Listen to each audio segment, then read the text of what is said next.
Right, the time is now 6:15. I'm going to call the meeting to order. Jenny Beltramini is not able to be with us because of a work commitment today, so you get me, Diana, if you join me in the Pledge of Allegiance. I pledge allegiance to the flag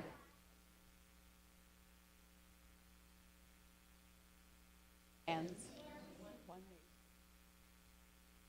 indivisible, with liberty and justice for all. We had so many more voices today. That was great. Thank you. It's like you practiced that. All right. I already mentioned that Jenny is not with us, but it looks like we have everyone else. Oh, and also Zephyrin is not able to be here tonight. Could I have a motion to adopt the meeting agenda? Do we need to make a change? I do not. Okay, so moved. A second? Second. All in favor? Aye. Thank you. All right, and right up first, because I was attending my nephew's holiday concert and was not sworn in at the appropriate time last month, I'm going to get sworn in.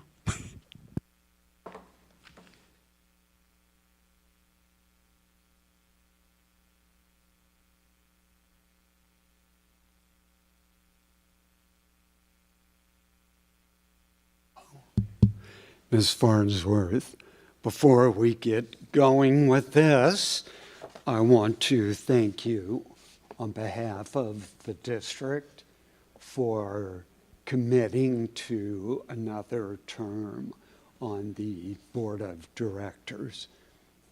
So thank you very much. If you would please raise your right hand and repeat after me. I state your name.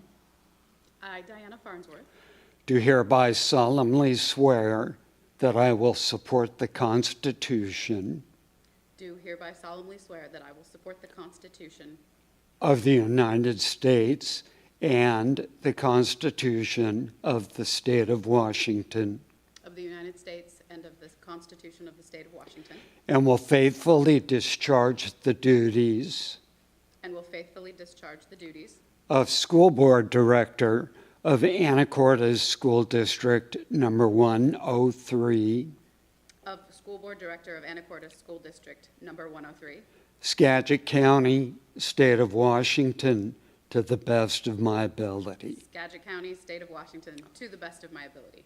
Welcome to Term 2. Thank you so much.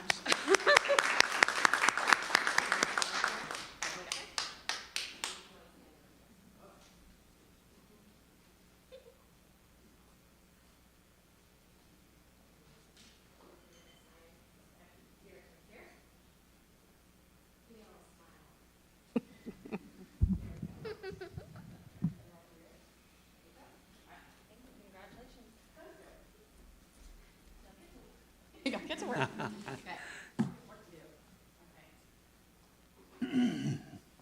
And it looks like Dr. Bruner has a proclamation for us. Absolutely. This is a proclamation of the Superintendent of Anacortes School District 103, Skagit County, State of Washington, recognizing School Board Recognition Month. And it reads as follows.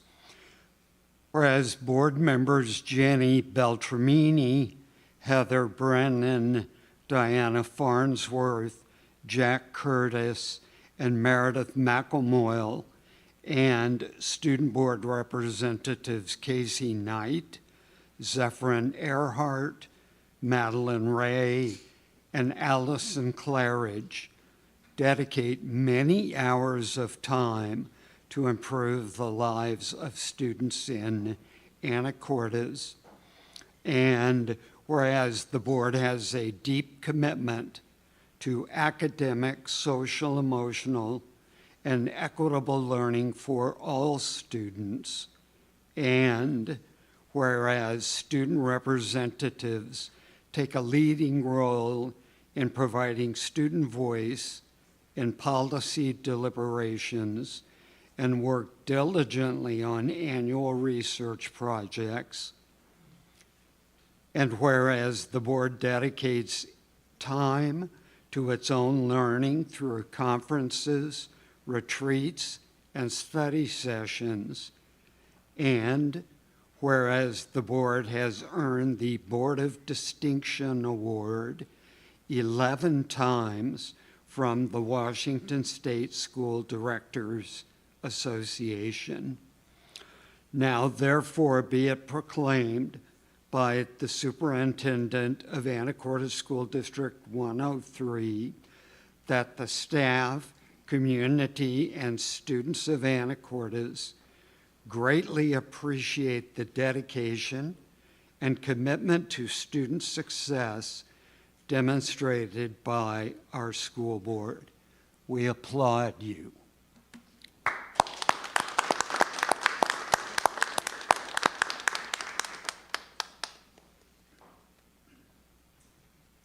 Quick, I just wanted to draw your attention. There are some cards at each of your places from all of our schools, as well as some amazing posters that are behind you on the wall from our students at various schools.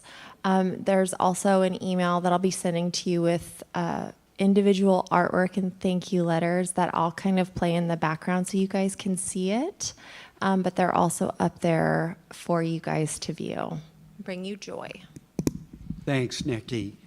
And speaking of bringing you joy, I'd like to welcome Dr. Hanrahan, who is the principal of Island View Elementary School, up to the dais, along with some very energized constituents. Good evening, and like the other schools, we wanted to just say a heartfelt thank you for the work that you do. Please know that it is not taken for granted. And I had some students approach me with the idea of presenting a quilt that they made. They are either a first grade student or a second grade student in Ms. Ross's Challenge 1-2 class. So I'd like each of them to introduce themselves, and then Zia has a few words. My name is Talitha. My name is Brayden. My name is Piper. My name is Wyatt. My name is Arif.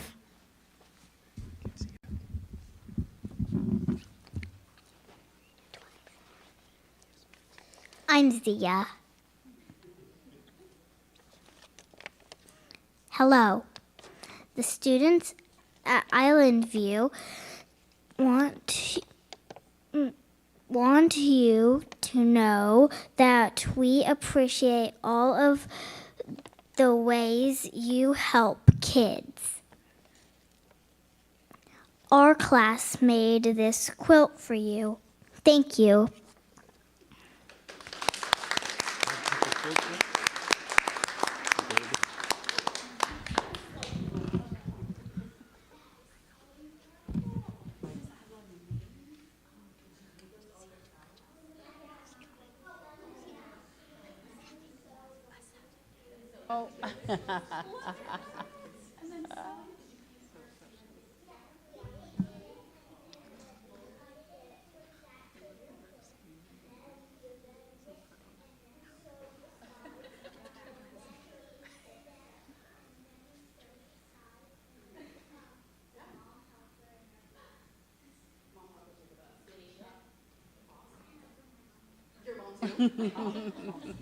It's beautiful. It's so beautiful. Thank you so much.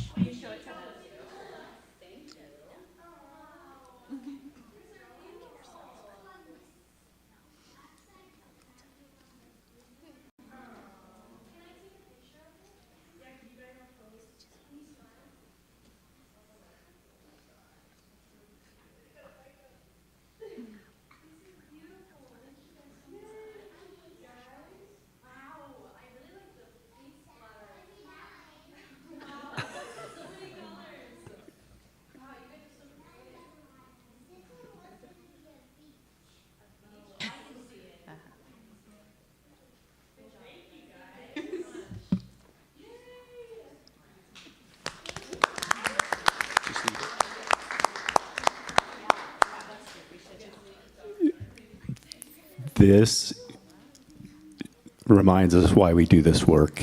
Thank you, thank you, thank you. Diana, can I say something?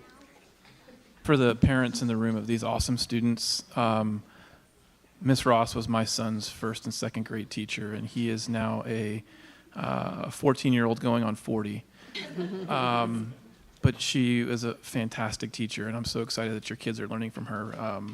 The fact that my kid still enjoys learning and enjoys coming to school, I think, traces back to the love that she created for learning when she was teaching him. So you guys are super lucky to have her as your teacher.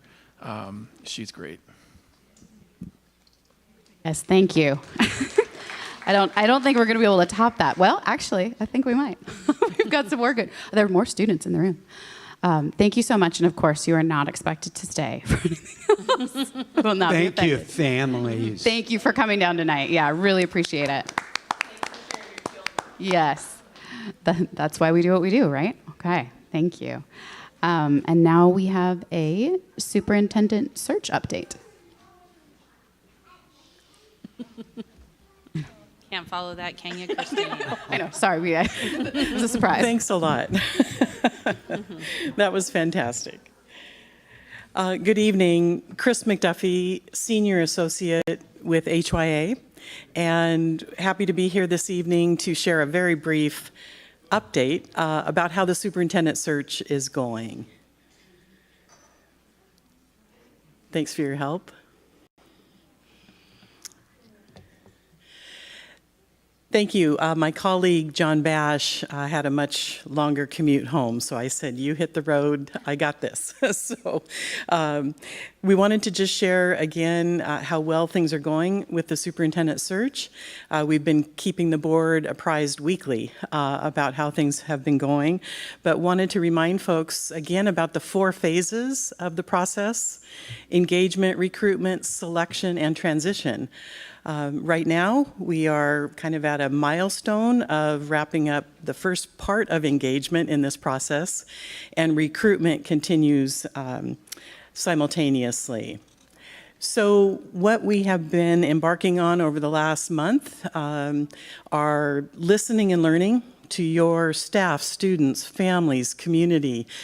We held over 15 focus groups and forums to listen to the community, but you can see it included focus groups, forums, interviews, and a stakeholder survey over the last several weeks, resulting in the leadership profile report that was just presented to the school board at their study session prior to this meeting. Wanted to let the community know that you really exceeded the target for participation. We typically have a target set for the size of community, what would be a good number of participants, and this community exceeded it by 99 participants, so we weren't surprised. It was very impressive turnout. Thank you so much to everyone who either attended a meeting with us or took the online survey, or both. We really appreciate it. You can see 349 voices included. So a quick recruitment update. Well, first of all, I wanted to mention the leadership profile report and the accompanying PowerPoint are now posted on your website if anyone else is interested in reading the full report at this time. So recruitment carries on. We've had a lot of interest in the position since it was first posted. Wanted to give you an update as of this morning. We have 14 folks that are in the pipeline, and there are many more that have been talking with us. They wanted to wait to read the report before deciding whether their experiences and qualifications align with what Anacortes is looking for. So we'll keep you posted about that number in the coming weeks. We have been busy vetting these candidates once they submit their paperwork. We host a meet and greet with each prospective candidate. We are doing our reference checking and media and social media checks kind of as we go. So next steps. The position is open until February 6th. We'll be accepting applications. As I mentioned, superintendent applicants often wait until the last week or so. So we'll see what happens. But we're pleased with the pool to date. The board will be meeting to take a look at all completed application files. We do not screen out and present a slate of candidates. The board reviews every completed application, and that will be February 19th. At this time, from that review of applicants, the board would be most likely forwarding 5 to 7, oftentimes 6, semifinalist candidates for interview with the board only at that time. And from there, the board will likely choose 3 finalists to be named and to be released publicly, who will visit the district on March 3, 4, and 5. Much more information to come about opportunities for students, staff, families, community to re-engage. Come out and meet these finalists.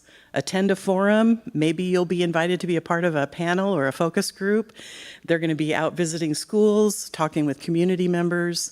So very busy 3 days in the district, and all voices matter. So we hope that folks will participate and provide their feedback to the board. So that's a quick update about how the process is progressing along. Are there any questions for me at this time?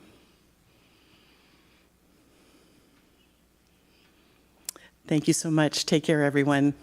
Thank you. You thoroughly shared it all with us this afternoon, and we appreciate it. So thank you. Looking forward to that.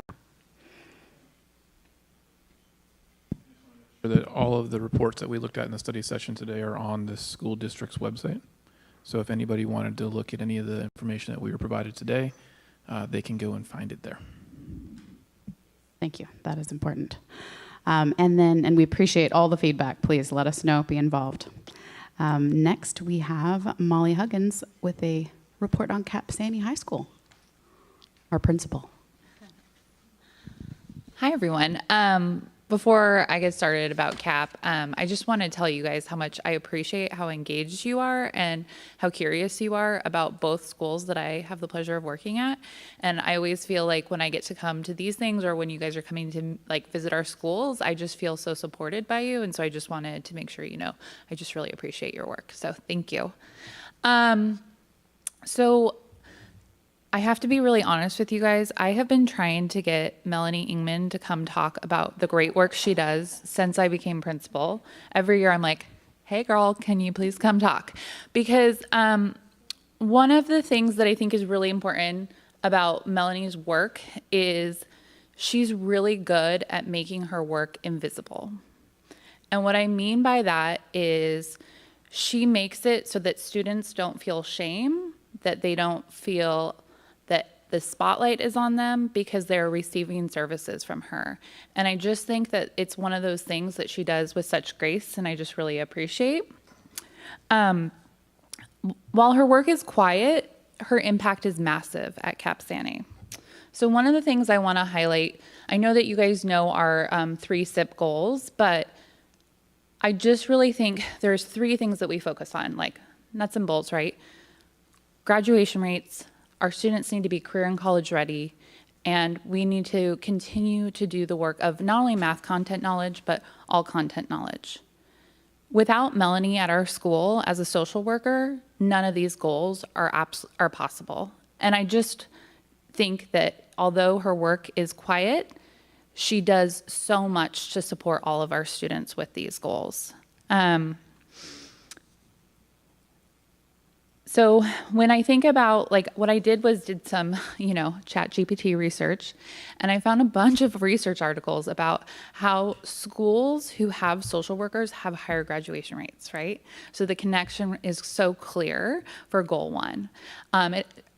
Melanie and Cassie will also talk about how she helps our students really relieve their anxiety as they're transitioning to post-high school and what they're going to be doing. She also works with all of our students all 4 years on what are they doing now, what are they interested in, what's their passion after high school. I'm going to let them talk a little more about that. But the most important thing is because our students' basic needs are met through her work, they are able to learn. And that is the bottom line most important thing. So I'm going to let Melanie share a little bit more about her work, but thank you.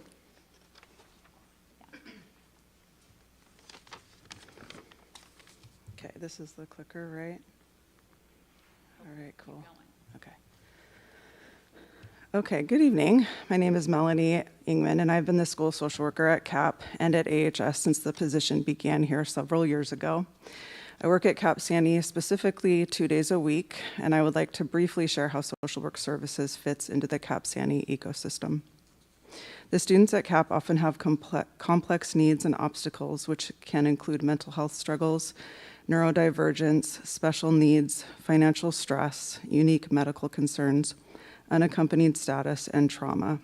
Simply put, my role is to help meet those needs, address those obstacles, and to put tangible and intensive supports in place to help students learn and thrive. I work in tandem with students to solve problems and create self-efficacy. School social workers provide tiered supports in the academic, behavioral, social, emotional, and mental health domains and work to create bridges between the student, family, school, and community. To support individual students at CAP, I provide a variety of interventions and care coordination. This might look like providing ongoing emotional health support and skill building, responding to crisis situations, mentoring students in navigating complicated legal, medical, and bureaucratic systems, helping students figure out their lives after high school, including applications and financial aid, and obtaining basic needs. At the group or Tier 2 level, I work to address collective, developmental, and identified needs. This includes creating and facilitating group advisory sessions focused on either the high school and beyond plan, social emotional learning and personal growth, or independent living skills. I also coordinate field trips and off-campus opportunities such as College Planning Day, Learning with Leaders, Try a Trade Day, and Apprenticeship and Vocational Education Tour, all in an effort to expose students to the multitude of post-high school pathways. An important component of my role at CAP is to advance our goal of creating a safe and welcoming environment of belonging for our students. I strive to create intentional opportunities for community celebration and personal growth. Over the years, I have facilitated groups such as coping skills, grief, and healthy relationships, well-being workshops, crafts for community service, hosted film screenings, community service opportunities, holiday celebrations, and club advising. My personal favorite, book club, is a time for participants to engage in meaningful ways with each other, think critically about difficult themes, evaluate their own value systems, and engage in fruitful conversation. This year, we are piloting the concept of interest groups, which has been a fun and successful experiment. On the community level, I work with agencies such as A Simple Gesture to make sure the CAP Sandy Kitchen has food, Dogs on Call for creature comforts, United General to facilitate an adulting class, Domestic Violence and Sexual Assault Services to provide classroom presentations and support groups, and the Wazoo Co-op Extension to provide a 5-ingredient cooking class. This is in addition to individual case management with a variety of state agencies, nonprofits, emergency resources, and community public mental health. CAP Sandy High School is a truly special place, and I'm honored to be in this role and do my part. I'm grateful to be part of a community that values our students and supports their unique journeys to adulthood. Thank you so much. Thank you. Okay. I'm so glad we didn't have to go after the kindergartners, but now I think Cassie is like, oh, man, I have to go after Mel? Okay. Hello, I am Cassie Lynch. I'm a 12th grade student at Cap Sante High School. Miss Mel has helped me and my friends and honestly all my classmates extremely well and just all the time. When she's able to be at our school, at CAP specifically, students go and they're able to chat with her, ask her questions, speak to her about different grievances and problems. Last year, many of the clubs that she did helped students with ways to get their classwork done in non-conformating situations, I guess. I've also been to almost all of her school trips, like field trips, going to different places. Like last year, we did tree planting and a beach cleanup, going to the college, Western Washington, to learn about other colleges. And personally, Miss Mel has helped me when I was transferring to CAP, and also this past year in applying to Whatcom, to which I have been accepted, and applying to my FAFSA, and helping me with my scholarship signups. And that's really all. I'm done. That's too much. Nice job. Thank you. Most importantly, she created this compass that we live by. So, do you guys have any questions for us? Seriously, it's a very good question. Yeah. So I'm just so glad that she agreed to come tonight to make her work visible, because it's really important and it's critical to both schools. I just wanted her to focus on CAP tonight. So thanks. Thank you to all three of you. Melanie, I know you are, I hardly can see you when I do visit because you are always in demand for and have students waiting, and it's clear how important you are to that campus success. And I hear about how wonderful CAP is, even from students we were hearing today that over at here, they're talking about it too, and I know a lot of that has to do with you. So, and thank you, Cassie, for sharing. I got to attend a couple book clubs, and they were some of the best book clubs I've ever been to. They were fabulous discussions. So, all right, I won't get distracted. Now we have, thank you for being here, and also you don't have to stay the whole time. We have one public comment, it looks like, Connie Wyatt. And just as a reminder, you have 3 minutes, and typically we do not respond, but if there's follow-up, we will be in touch with you since we have your contact information. And there's a clock over there. Great, thank you. Can I go? Okay. Okay. Good evening. My name's Connie Wyatt. I am a lifelong resident of Fidalgo Island. I'm a geriatric occupational therapist and a parent to 3 children at Island View. I'm here as a curious community member with the support of several parents to explore a pilot idea for next year. We'd like to explore a protected daily 60 to 90-minute outdoor instructional block counted as instructional time rather than recess. Teachers would set clear learning objectives and boundaries before students go outside. Then students would do much of the work in a learner-led, peer-to-peer way. Adults would stay present for safety, but step back from directing every moment, often reducing adult load while increasing student ownership. This could include outdoor learning that integrates science, math, reading, and writing, so core academics are happening outside, not instead of school. Existing recess would remain unchanged. This matters deeply to me. As an OT, my focus is often on regulation, engagement, and how environments support participation in daily life. And in my clinical work with adults living with dementia and Parkinson's, I consistently see improvements in mood, attention, balance, and ability to retain instructions after time outdoors, often after a settling period. And I see similar patterns in children, especially my own. As a family, we strive to get 1,000 hours outside yearly. When children are given enough uninterrupted time, their regulation improves and their collaboration deepens. Short, fragmented blocks and constant adult direction can work against that. That's why both the outdoor and learner-led components matter to me. Regular outdoor learning supports attention, emotional regulation, physical health, engagement, improved behavior. From an OT perspective, outside time is often a prerequisite for learning. I also want to recognize that I know that the district is doing a lot of outdoor work in this beautiful place, much of which I'm sure I'm unaware of. So my question is, what might be possible if we built on what's already working in a more sustained way? How would we measure success? I'd love to see this approached as a pilot and learning opportunity.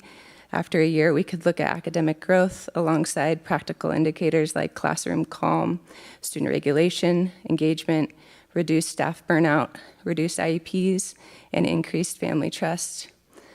So our hope is to partner with the district to explore options, discuss barriers staff have encountered, and lessons from other Washington districts. I love the Anacortes community and the school district. I have not yet been in this school, but The old school is where I went to, and it shaped who I am and is why I returned to raise my kiddos in this same place. Children don't need more micromanagement or fragmentation. They need more time to think, explore, collaborate, and persist. Thank you for your time and openness. Thank you. All right. Next, we have superintendent comments. Yes.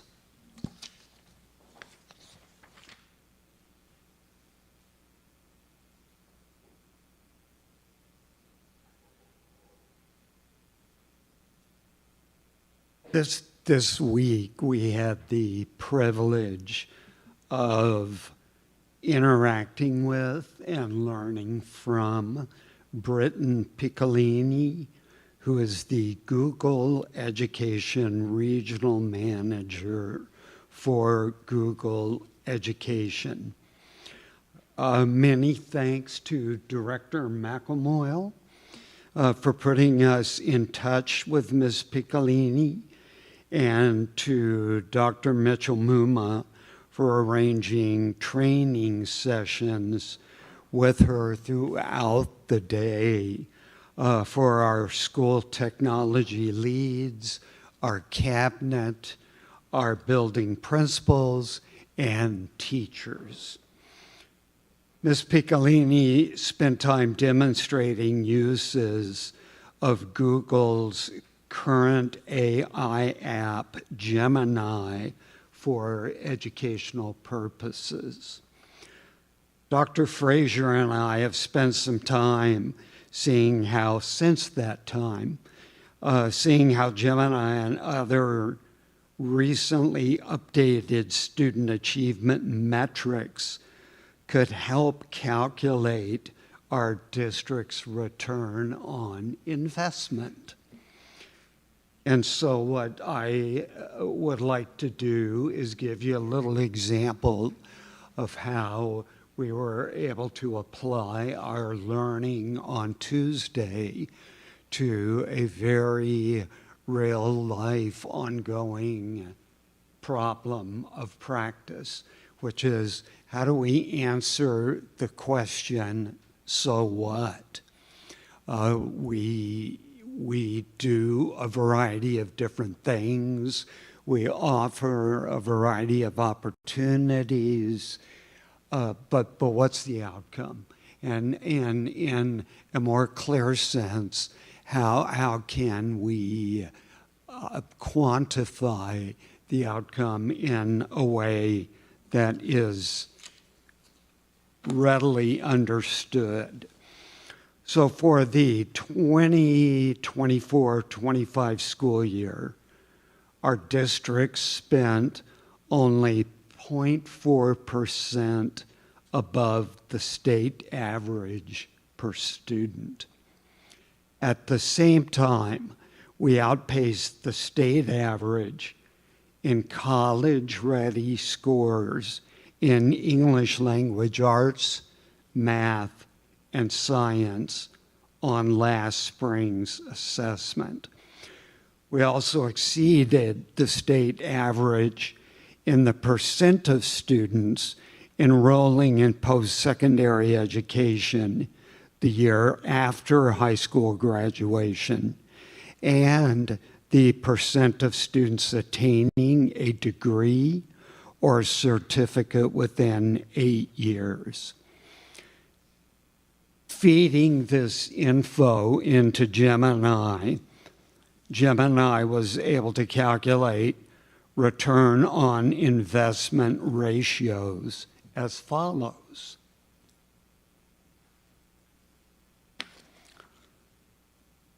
So for every every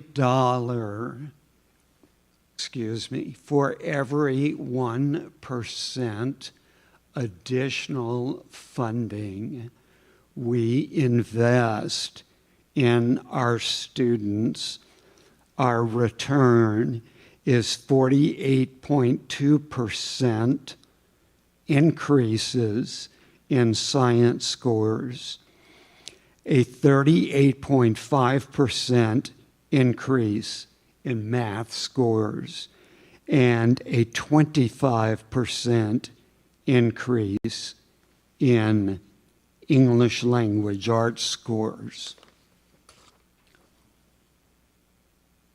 Additionally, 1% of additional expenditures yields a gain of 37.5% in the number of direct attending college students we have.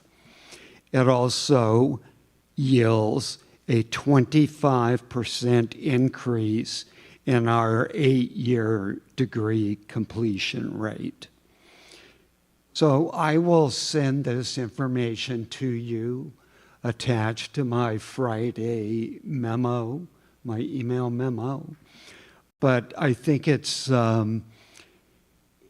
just for Brian and me, it was a great example to see how we could apply an AI tool to trying to quantify our impact in a way that we have not done before. So thanks again, Meredith, and thank you to Molly, who I think is still sitting back there. And that concludes my report.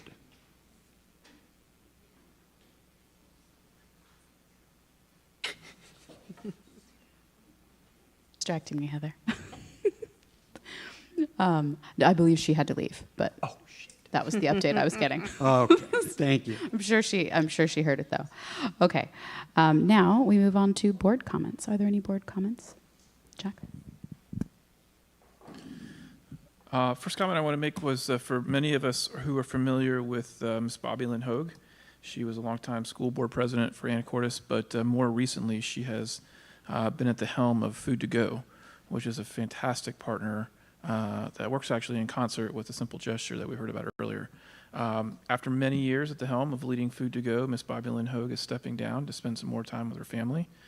So I just wanted to take this opportunity to publicly thank her for all the work that her and her team of volunteers have done over the years to support our students, particularly during the summer when students are not in school. Sometimes access to those meals is a little bit more difficult and grocery bags are delivered to their homes. So anyway, just a quick shout out to Ms. Bobby Lynn. She's an amazing community member, and I just wanted to recognize all the work that she's put in to that effort. Last thing, more administratively, I'll be submitting a letter to the Anacortes American speaking about the upcoming levy initiative that will be written on behalf of the board. I just want to remind each of you that that's going to be submitted, and then we will move forward with that.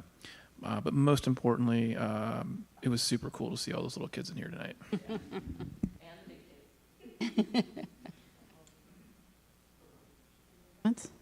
Okay. I did get to sneak into a little bit of one of those sessions on Gemini and then hear from some teachers who were so excited to find out some of the resources that they had and now how they could use them. So, yes, thank you for that. Next, we have our student board representatives. And Casey has a building report from Island View, who we just saw some great examples. Yes, I'm Casey. I'm here to do my building report. Okay, wait, I have it on my computer. I decided to go with my own questions and kind of base them around our still en route for more belongingness in our school districts, especially based off of our, what's it called? No, what's it called? Our project that we do, yes, the panorama survey. Sorry, I was on the tip of my tongue. Based off of our panorama survey, just really pushing the belongingness needle. So my first question was, how do you track students' social emotional learning and skills? He said, or I had the pleasure of emailing with Mr. Hanrahan. He said, in several ways, teachers monitor students' emotional well-being, particularly in the context of ruler. Teachers then refer students they have concerns about to their school counselors who meet with their students and monitor their well-being. I meet with their counselors or he meets with their counselors and their MTSS team facilitator, their MTSS facilitator weekly to discuss student status or progress. My second question was, how do you ensure student belonging? Teachers work hard to nurture a sense of belonging in students through classroom instruction, ruler instruction, and relationship building. For instance, one thing that he has asked teachers to do first semester was to select 2 students they didn't have a strong relationship with and to intentionally use strategies they have built to strengthen those relationships. And teachers will report on their progress during the January 16th staff day. They also use school-wide programs like Eagle Excellence to build up students. And finally, their MTSS coordinator emails selected students' parents with good job calls every week. I want a good job call from my teachers. Then my third question was, how do you ensure student voice is heard and acted upon? They said we used to have a student leadership program that our counselor managed, but with their counselor split situation this year, they haven't managed to keep that going. But they did really good work last year.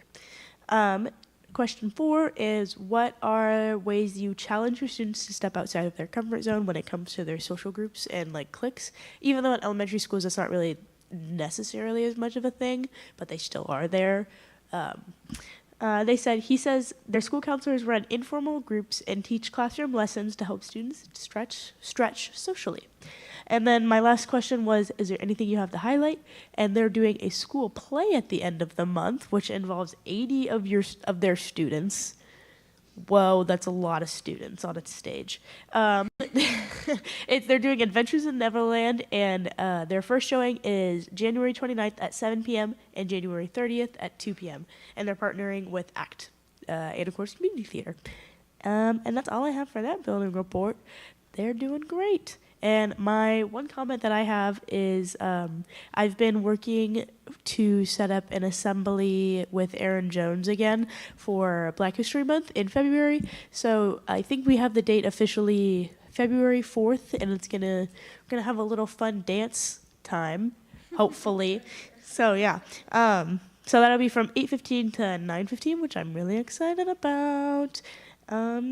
Yeah, that's all I have for you guys. On to the next. Okay, my comment tonight was I just wanted to say thank you to the community. I had the amazing opportunity to talk to people in focus groups and meet new people in the community.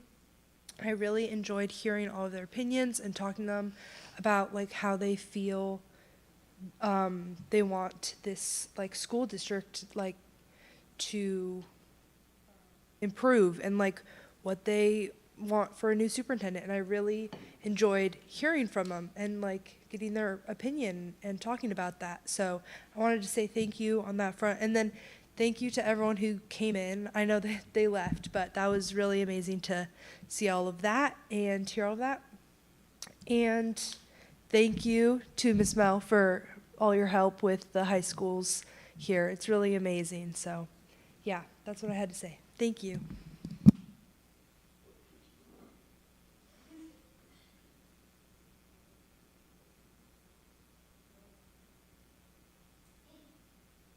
There we go. Hello. It's almost the end of the semester, so you know what that means. Finals. Yay! I just want to share my appreciation to all the teachers, all the counselors, all the principals, everyone who puts in all the efforts, tutors who come in every Wednesday to make sure students are improving or are successful by the end of the semester. I just want to thank all of these adults and all these support systems for students and all these resources that allow us to have what we need to have a successful semester. And I also want to share my appreciation to students because everyone has put in a lot of work to make sure that we're in a good spot, and I appreciate that hard work. Okay, next. The school musical is coming up in 2-ish months. Our performances are in March, and I totally forgot the dates, so I'll let you know. But make sure you come and see that because we started a little later than usual. because someone couldn't pick a play. I'm kidding. But come and see it because we're putting a lot of extra effort than usual. And we're already in a really good spot after like 3 weeks of rehearsal. So, yeah. All right. Is that all the student comments? Thank you. You think so? You're sure? All right. Next, we have a finance update from Dr. Frazier. You won't take it personally that this is the time you're leaving. I promise. I don't. No. Well, hello. Thanks for having me back. We have the enrollment report, same as we've been looking at with a little bit extra this month. Again, there's the definitions for anybody looking at this without context. And here's the changes for the month of January. So total change down 2.34.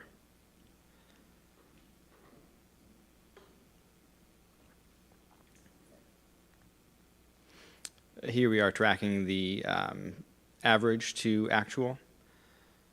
So we start to see some similarities in the pattern. And this is looking at last year to this year.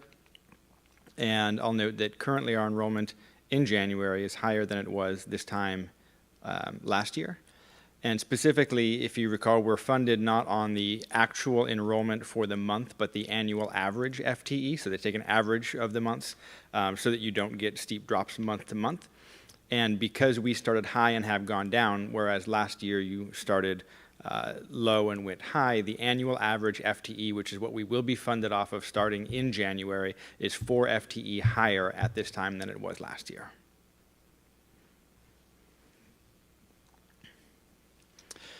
So I want to take a first draft quick look at an enrollment estimate. We're coming into budgeting season, and this, of course, is the main driver of our budget, is how many kids we have. So this is a first look. It's a draft, but I'm hoping to give you guys some things to think about so that when it comes time to make a decision, you will have had some time to think about some numbers and think about some different ways to calculate this. So for this enrollment estimate, my methodology is there. I took all the grades, moved them up as we expect all of our kids to go up. 12th grade goes out. 11.73% of the births 5 years ago would be the expected kinder enrollment. And then you look at how many kids start the year in a grade and end the year in a grade. High school has some different numbers than the elementary school, but the average is about 97.9. So that's what we're calling the cohort retention rate. So when you take our current numbers and apply that rate to our enrollment, this is what that maths out to, is a negative 42.759 decline in the FTE, and almost, well, just a little over 1.17% decline. So that's just the math in that one methodology. The total there would go down from 2486.8 to 2444. And I'll ask you to remember that number, 2444, because we'll look at some different estimates in a moment. This is what that looks like on the graph. So it looks like a steeper decline than we've seen in the pattern in previous years, but it tracks with the overall trend. Putting that into Excel that uses its prediction software, prediction technology, the stronger the trend, the closer those upper and lower confidence bounds would be. So you see there's a bit of a spread in the upper and lower confidence bounds, but the orange line that represents the best guess trajectory is at 2451. So just a few FTE higher than what the math that I applied at the 2444. So this tracks when you take the trend from 2013 on with a trend line that looks a lot like what the math would predict. If you take the trend line from COVID onward in the last 4 years, you'll see that there is less confidence in that prediction. And also, if you look at the lower confidence bound for 2026, it puts us at 2482, a drop of 4 FTE instead of 42 FTE. So the prediction overall, when you include numbers back to 2013, and when you apply the cohort roll to to each grade level and the cohort retention rate, the numbers come out very different. And the trend prediction there would be to 2482, a drop of 4 FTE approximately in the year. So just brings us back to this. This again is just straight math. I was looking today at Zillow, of all places, and there is some housing available. Habitat for Humanity is opening a new set of duplexes. The Housing Authority is opening some more affordable houses that's income limited. So there may be some opportunities for families to move into Anacortes. And again, this is just a draft first look. Eventually, the board will have to decide on what we actually think is going to happen so that we can set the budget. And in doing that, you'll take a risk, and we'll simply decide where to take that risk. Do we take that risk and say, well, maybe we budget to build back the fund balance $250,000, but if enrollment doesn't come in where we expect it because we budget for more kids, then we take a financial risk to not building back into the fund balance, or a financial risk of that going down from 2.3 to maybe 2%. Conversely, we could take what I would consider this number at -42, a very conservative guess for financial reasons, and say, the risk we're taking there then is perhaps some higher class sizes and different student experiences. So one way or another, we could always just be even and hit sort of a middle ground as well, if that's what we think is going to happen, but I'd like to have some backup for why that might happen. What I'm sharing with you right now is just the numbers and the math to get you thinking and asking some questions, so that when it comes time to decide on that risk factor, we'll know more by then. We will know about the levies, and we'll have another month of enrollment to look at, so maybe there's a trend that's happening. But eventually that is one thing that we will engage in together, is deciding what that enrollment number should be and how we budget moving forward. So are there questions or discussion that you'd like to have right now? We certainly don't need any discussion about this or decision making, but I'm happy to answer any questions or field any discussion. Two things, Dr. Frazier. First, thank you for this, and thank you for going through it with us, because when I just looked at it on my own, I was not quite as clear as I am now, so thank you. And I appreciate all of the forethought in making sure that we're kind of primed and ready to understand the budgeting process this year. Can you just remind us of that timeline? I know that we vote on the budget over the summer, but what will the next couple of months look like in regards to that? Yes. So the next most consequential thing for budgeting will be the vote on the levy. This happens February 10th. It gets certified on February 21st, but we'll probably have a good look at what's happening by the evening of the 10th or the 11th. So that will give us more money with which to budget. And then staffing decisions need to be made before May 15th. That's a statutory deadline for all of our certificated staff. Of course, if we are going to make reductions, we want to tell people sooner than later so that they have an opportunity to look for another place to land or different opportunities. So that's the next deadline that comes up. In May 15, all of our staffing should be set.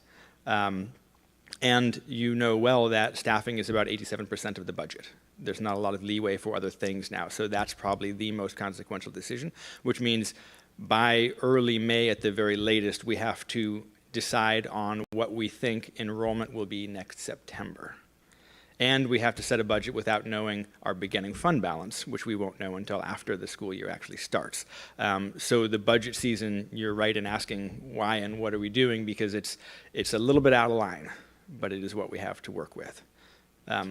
Yes, of course. And then we will determine the budget. You'll see drafts in June and July, and then we will vote on the budget either in late July or the August board meeting.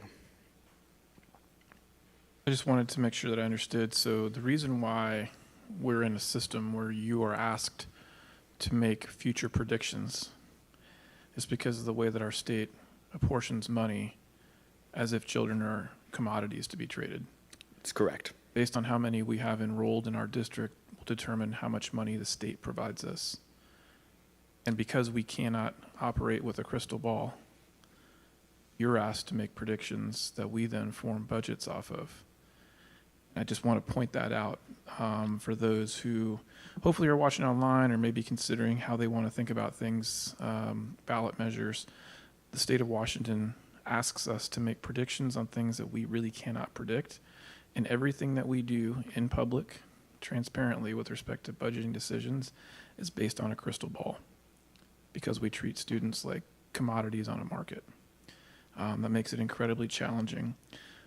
If people are frustrated with that model, as I know I am, I won't speak for anybody else, I would encourage them to reach out during this legislative session. I would start with Ms. Malcolm as your entry point, and then I would exercise your voice to our elected officials in Olympia, because this model does not work. We should not be treating our students like commodities on the open market and then asking our budgeteers to use a crystal ball so that we can try to figure out what we're going to do next year and the year after. Thank you. Of course. And we do have methodologies that we use and that we apply, but you're right in thinking that it is truly, a guess that we then have to own for the entire next school year. So we endeavor to be as accurate as possible, and we will continue to endeavor to be as accurate as possible. But it's farther out than we wish it was, this time that we decide to the time that we know. I do want to say thank you for making it the most informed crystal ball it can possibly be, and walking us through every possible factor that you can find, and helping because the difference between having you explain it and looking at it, I think that's the most I've ever understood the different ways that you come to those different things. So really appreciate that. Do you have a financial report for us as well? I do.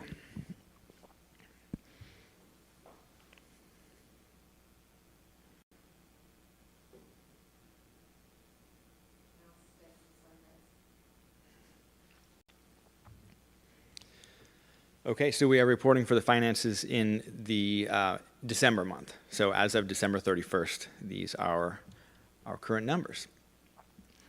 The current general fund balance is about $770,000. That's down $404,000 from the start of the year, and that's part of the expected trend that we've looked at and we will see. The other notable trend that you might see there is the debt service fund going down $1.88 million. That is because on December 1st, we made payments on our outstanding bonds and limited general obligation loans. So that, again, was expected. Is why we had so much money in there. And we will have another payment coming due in June. But aside from that, that figure will hold relatively steady until our tax collections come in. Not a lot of other changes. For the transportation vehicle fund as well. We did get reimbursed by our risk pool insurance for a bus that was damaged and will be replaced. We have a replacement on order, so it's about $190,000 that was that change of the bus repair. Here's our revenue tracking in as expected. Remember that we will see a large portion of our revenue come in April with our levy collection, and then of the state-funded portion of our funds, which is about 82%, 22.5% of that come in the months of July and August, months that we have limited expenditures, no transportation, and no food service, but receive nearly a quarter of our budget from the state. The expenditures are, again, tracking in as expected. That's a more even number, and we'll see that in a moment. When we look at our revenue versus our expenditures, you'll see the overall negative change in December was almost $500,000 negative, with expenditures over our revenue. Again, not unexpected, and the total number there, 404,097, negative for year-to-date. When we look at it this way, and we'll look at it like this, again, this is the same numbers, just a different presentation of the graph, but we'll look at this periodically, and what you'll see is in October, we made a payment of almost $500,000 to our insurance, and we will do the same thing in June. And aside from that, our expenditures will look like a very flat line, and our revenues will bounce all over the place like this, like they are. And that just is the way that our funding works. It is the reason that we need a fund balance.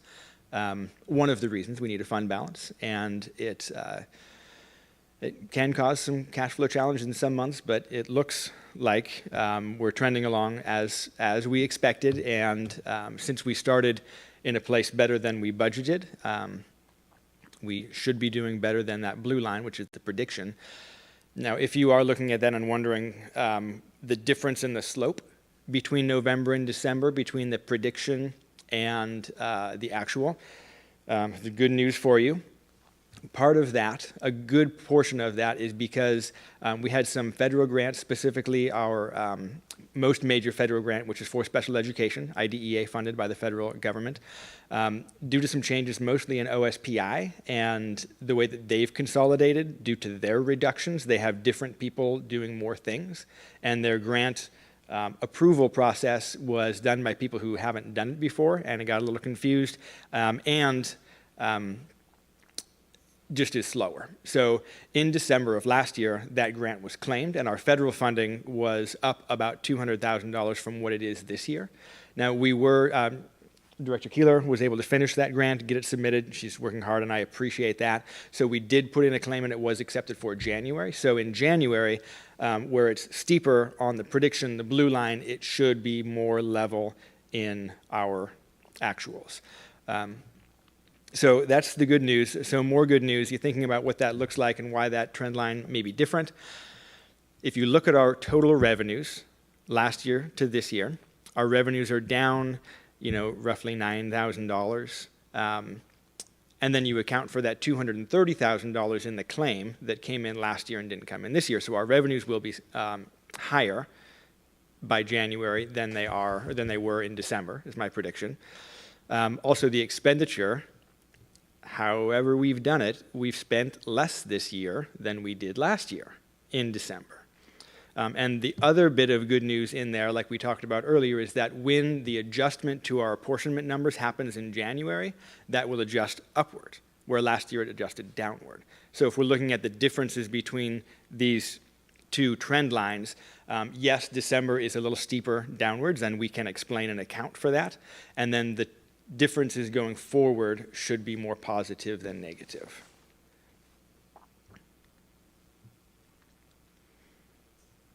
We'll open the floor for questions and discussion. I just want to repeat what I offer to you every time you get up and provide this. Is just a thank you. Of course. Thank you for, like Diana mentioned earlier, for explaining it in a way that some of us who aren't in your industry can understand, because we are the ones responsible for the decisions. So thank you. But also thank you for being so forthright and transparent, whether the news is good, bad, or indifferent. The transparency and the stewardship of the taxpayer money is not something that any of us take lightly, and you make it a whole lot easier for us to uphold that obligation by providing such clear information. So thank you very much for that. Of course, I'm happy to do it, because you're right, you are the ultimate stewards of those funds, and need to have the best understanding we can give you.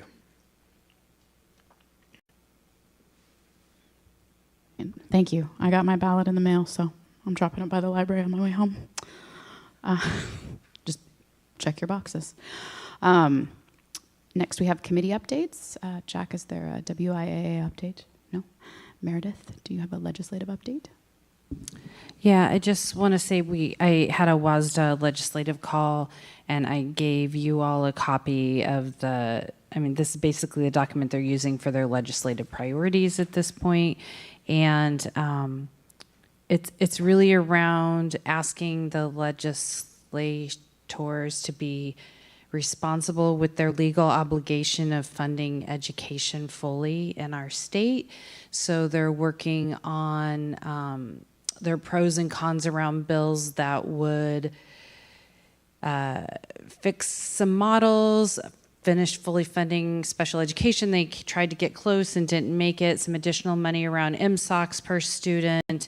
And so they're, WASDA's trying, but we aren't seeing a lot of legislative action possibilities at this point. So I will continue to sit on the calls and share with everyone how we can be active in that, what we're supporting, where we're writing our letters.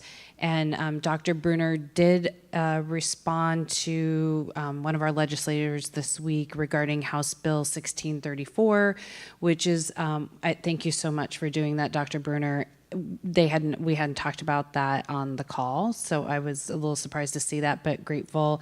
Just, the other thing that happens is that sometimes they write bills that create redundancy and extra work and sometimes extra expenses for us. And so Dr. Bruner very directly and kindly pointed out that this particular bill there's some concerns about creating redundancies in some of this social and emotional learning work that we're doing. So this is just a kind of beginning framework for you all to see where they're putting their energies this year, and I will continue to keep you updated on how we can be active and try to have our voices heard. All right, thank you. And we will move on to our school board officer elections. And we are now going to be having our legislative representative be 2 years, so Meredith has done a year and is in for one more, so we won't be voting on that tonight. Thank you. All right, so first we have president. Can I get a nomination for president? I move to nominate Ms. Beltramini for another term as our board president. Thank you, Jack. Can I get a second? Second. Thank you, Meredith. And all those in favor? Aye. Aye. Thank you. Can I get a nomination for vice president? I nominate Director Diana Farnsworth for vice president. Thank you. Could I get a second? I get a second that. And all those in favor? Aye. Thank you. And then our WIAA representative. Could I get a nomination for that? I nominate Jack Curtis for the WIAA position. Thank you. Can I get a second? Second. Thank you, Meredith. And all those in favor? Aye. All right. Thank you. Lots of changes, I see. All right. Now we have our policy updates. And we have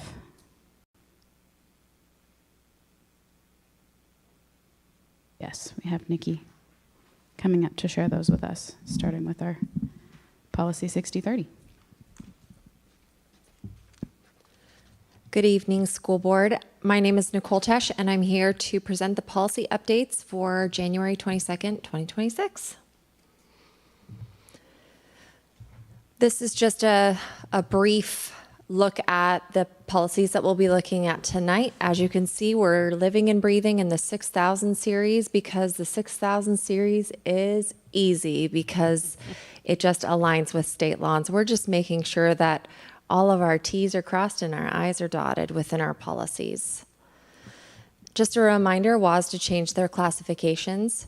Formally, policies identified as essential are now deemed as critical, formally encouraged are now deemed as important, and then discretionary has been unchanged. First one that we'll be reviewing tonight is policy 6030 in regards to financial reports. Tonight will be a first read, and this is a discretionary policy. The purpose of this policy is to provide regular, accurate, and transparent financial reporting to the board and to the public for effective oversight and accountability. There wasn't a lot of revisions in this one, but there is a revision that talks about public records transparency report. And basically it says that the superintendent will report all public records requests to the board. It allows for more transparency, but there's a couple good things. With our new public records software, this report can be posted online all the time for the board and for the community. So it'll be really exciting because this will be done automatically. Question for you though, there is information on who can send you the report. Do you want to have it be superintendent or designee? And then language circled around, would you like this report monthly or quarterly? Is there any? You have a recommendation. I recommend superintendent or designee just because of workload, and then my recommendation is on a quarterly basis. But like I said, with our new public records software that will be coming in, it'll always be available all the time online for anyone to look at, but publicly on a quarterly basis is my recommendation. I think that sounds good to all of us, and yeah, we'll do. So kind of in alignment with policy 6030, just to give you an idea, in 2025, we had 61 public records requests, approximately 230,000 pages of redaction. In 2026, it's what, the 22nd? We have 14 public records requests, 9 are open, and the estimate right now, I'm looking at 80,000 pages for one of the requests. It's a nice little report for tonight. All right, next for review. 46030, is it okay to proceed with those changes as identified and put on the consent agenda for next month? Yes, please do as you recommended and proceed with those. Thank you. Next up is policy 6112, rental or lease of district property, first read. This policy is deemed as critical.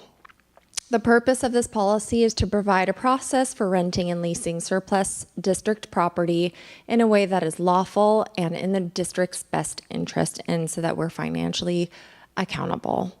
The revisions for this one, again, this is not a lot of changes in this policy. However, there were changes about how leases may be recaptured for school use except near airports for affordable housing. Rental proceeds can go to the general fund for a one-time facility cost. There is a portion at the end of the policy, and my question to you tonight is if you want to add stricter language. We do have no weapons on any school district property. However, it's a recommended language, but some districts choose to keep it out. We already have this verbiage in other policies, and I just want to make sure that we would like it in this one as well. I think it would make sense to have it in this one as well. Does anyone, you guys? Jack, did you have? Yes, okay. Yes, please. Great, thank you. This will move forward to the consent agenda for the February meeting. Next up, we have policy 6212 for charge cards. This is a first read, and this policy is deemed as important. The purpose of this policy is in regards to credit cards. It's just making sure that we're doing the right things with our credit cards in a lawful way with documentation and accountability. The revisions in this policy talk about board authorization for issuance of district credit cards. So if you look into that procedure, you'll see that in the procedure, it identifies that the superintendent, the executive director of finance and operations, and the athletic director have access to credit cards. The other revision of this policy talks about how users must submit itemized vouchers and receipts within 30 days. If you know anything about our finance department, they are on the ball, and you better submit it before 30 days. So we are in alignment with this practice. It just wasn't written in the policy. Disallowed charges are the responsibility of the card holder. This is kind of a duh, but we're just wanting to make sure that it's identified in the policy. If there's no changes, I will push it forward to the consent agenda for next month. I just had a question on that. Is it limiting that this is for only those people will have credit cards, or would this pertain to if there was someone else who could someone else potentially in the district have a credit card at some point, and would this policy cover that? So in this policy, it does say that the superintendent can make that change, and then that procedure would change, but currently identified in the policy are those 3 people. Okay, all right, thank you. Did I get that right, Brian? Okay. I'm surprised I remember all these policies. All right, the next one up is 6215 and the corresponding procedures, 6215P, expense claim certification and approval, and this is a first read, and this policy is deemed as critical. The purpose of this policy is to make sure that our ducks are in a row with our expense claims so that we can be properly audited, certified, approved, and they can be safeguarded before payment to maintain fiscal accountability and compliance with law. Like I said, this one, again, did not have a lot of changes into this one. However, it did change the verbiage from the word voucher to expense claim. So it kind of changed, it looks like it changed quite a bit just because the word voucher was in the policy quite a few times. But I just kind of wanted to give you a little bit of information about this policy. That claims must be audited and certified before board approval. So when you guys are doing your warrants at the end of the evening, that's what this policy this policy allows you to do those things, and it requires a board vote so that we can pay those bills. And advance payments need authorization. Disapproved claims are tracked and pursued, and the auditing officer and superintendent must have bonds. Okay. Do I have any questions? I will move this policy forward to the consent agenda. All right, next up is policy 6216, reimbursement for goods and services for warrants. Tonight, this is a first read, and this policy is deemed as critical. The purpose of this policy is to establish clear authorization, issuance, recording, and cancellation procedures for district warrants to ensure proper control and accountability of district expenditures. This one, there wasn't a lot of changes in this policy. However, there was redundant language about the monthly board approval, and so it was just cleaned up language-wise because it could get a little confusing. Are there any questions on this policy? No, I think we're good. Thanks. Okay.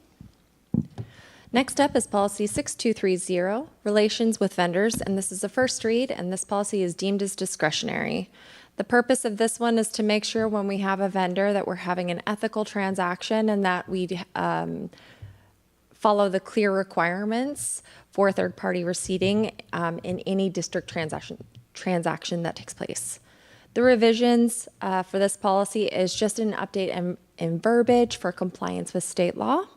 And then we added some language for third-party receipting, so things like in our fundraising policy, those type of fundraisers that we're allowed to do that are online fundraising for ticket sales, or fundraising for, an athletic group.